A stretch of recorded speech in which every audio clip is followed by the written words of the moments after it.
Have you guys ever used CapCut, actually, since it's the same company? That's a great question. Actually, yeah, I've definitely used CapCut for some quick video edits. Yeah, me too. It's super handy for social media content, right? Exactly. It's got a really intuitive interface and a ton of cool features. It's interesting to see how. Oh, back to our listener. What's up? Yeah, I just wanted to dig in a little deeper to that. In what role did you use CapCut? What job was that? Oh, sure thing. Well, for me, I use CapCut mostly for editing together some behind the scenes footage for my own social media. Yeah, and for me, I find it super useful to quickly put together short video explainers for a recent project I'm working on. Yeah, it's just so quick and easy. So anyway, getting back to Oh, yeah, uh-huh.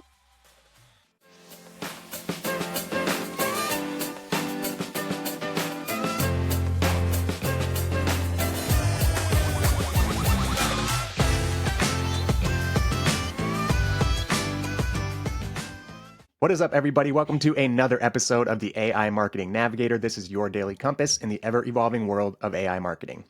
Okay, Navigators, we are back with another Daily Digest episode today. Pretty light on the AI news as far as marketing goes, but there are some updates and some stories coming out of 3 of the tools that we've covered on this show before, and so therefore, hopefully 3 of the tools that are in your AI toolbox. The first is a new AI app, and new is in quotations here because I'm trying to be clever and smart, and this is actually just Grok XAI, but it has broken free, as Rowan Chang at the rundown.ai put it, from the X interface. So you no longer have to be on Twitter or X to access the Grok LLM. So if that has been a barrier for any of you listeners out there trying to use Grok and experiment with it using your prompts that you test, that you use for your marketing activities with either Claude or ChatGPT or Gemini or whatever model you've been using, now you can in fact access the Grok AI platform, not only without an X account, but without paying as well. There is a free tier to the model. It is currently cut here.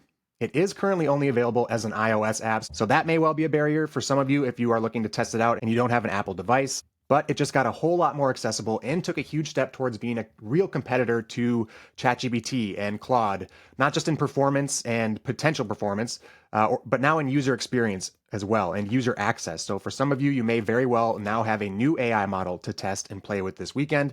So you're welcome, or I suppose you could probably thank the XAI team before you thanked me. But hey, I'll take your gratitude.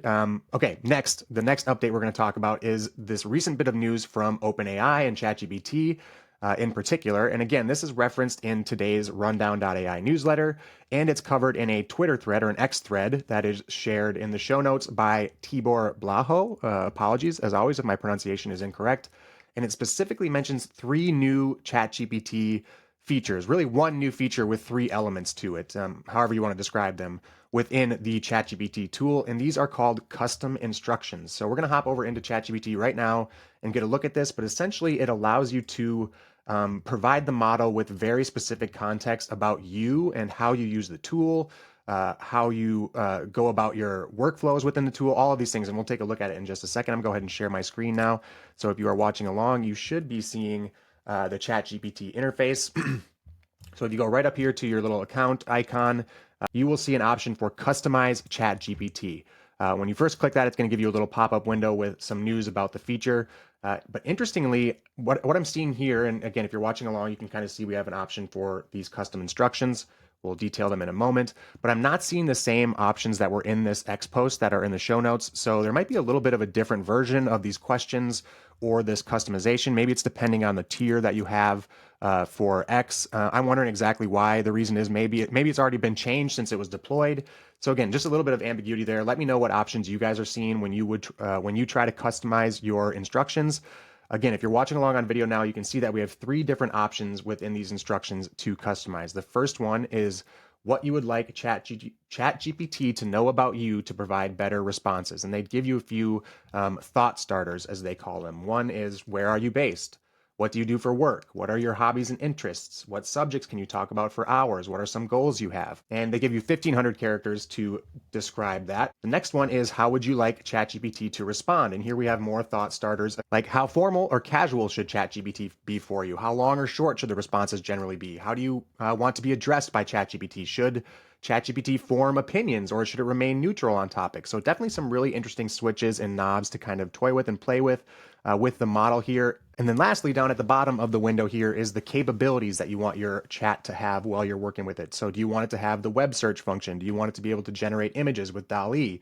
Should it have the coding capability? Should it have the canvas that allows you to interact with different elements that you've created with chat? So personally, I think this is a really cool feature, and I'm excited to kind of see how it affects the results of ChatGPT. I'm definitely going to take some time here this evening or this weekend to fill this out. And if you are a ChatGPT user, or certainly a power user, you maybe have already seen this and tested it, but certainly give it a go and see if it increases the relevance or the quality of your generations. Okay, then last but not least, we're going to talk about NotebookLM for what must be the third or fourth time now on the podcast. It's just as viral on the AI Marketing Navigator podcast as it is on the rest of the internet and with the rest of the tech community. And it's certainly matured and developed a lot, actually. I'm going to continue sharing my screen here, so you're now looking at that interface.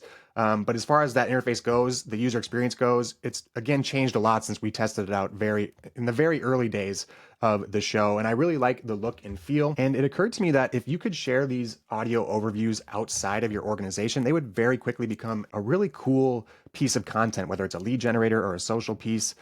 If you could extend that collaborative and trackable nature again outside to other Google users and other people on social or other followers or prospects or customers, I think that would be incredibly powerful. But unfortunately, it does look like you can only share within your organization at this time. So still some pretty cool internal use cases.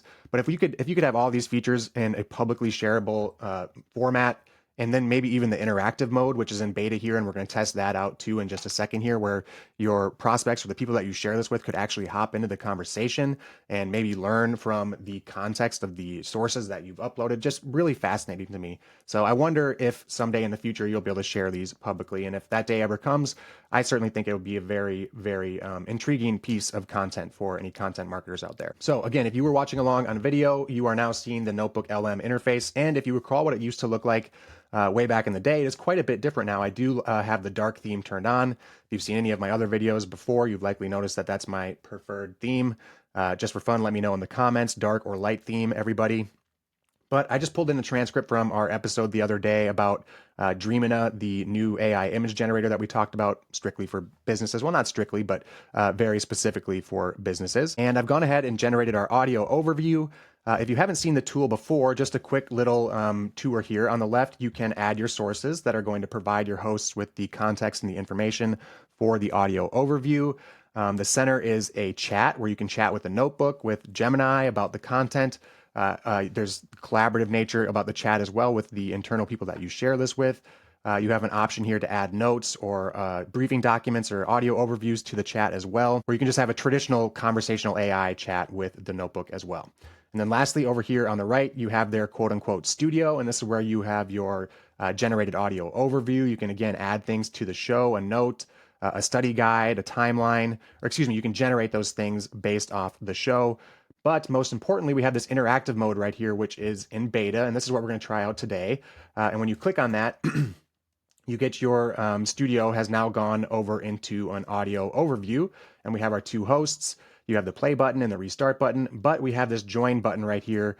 And we're going to go ahead and test this on the fly and see how our multi-host panel episode of the AI Marketing Navigator goes. So I'm going to go ahead and join, and we'll see how the conversation goes. Hey, thanks for letting me join the show, guys.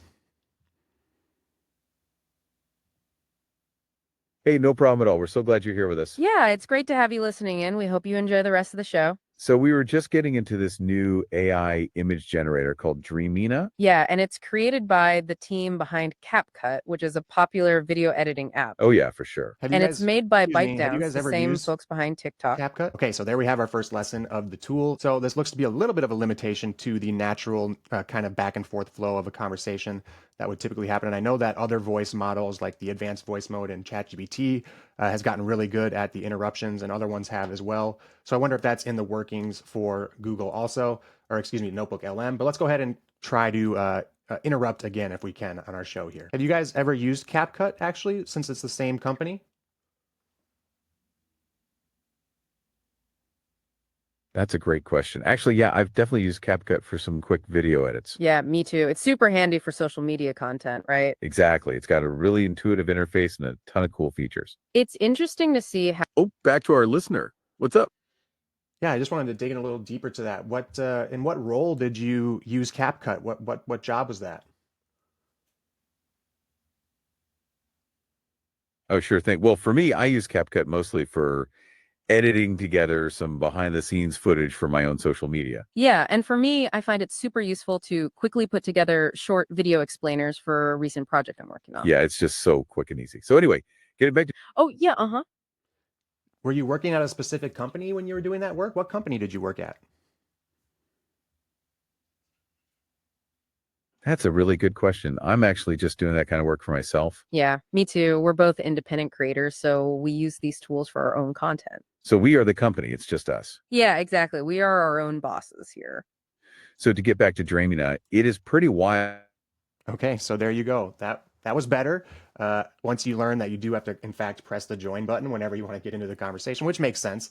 And I was trying to kind of push the model to see just how much it would hallucinate, just how much it would make up information about itself. But apparently, our hosts are freelancers, probably like many of us out there, or many of you out there listening to this show. So we have that in common with our AI co-hosts. Okay, so let me know what you guys thought of our interactive podcast. Again, just found this very interesting. Wanted to include it in the show today. We had talked about NotebookLM several times before, and kind of just had the interesting thought about this being a publicly shareable piece of content in the future and how cool that would be. So I wanted to mention that as well today. Okay, that does it for today's episode. If you enjoyed the show or found it useful in any way, please do me a favor and follow on Spotify or subscribe on your podcast platform of choice. A review on top of that would be even more appreciated. It is so super helpful to the show.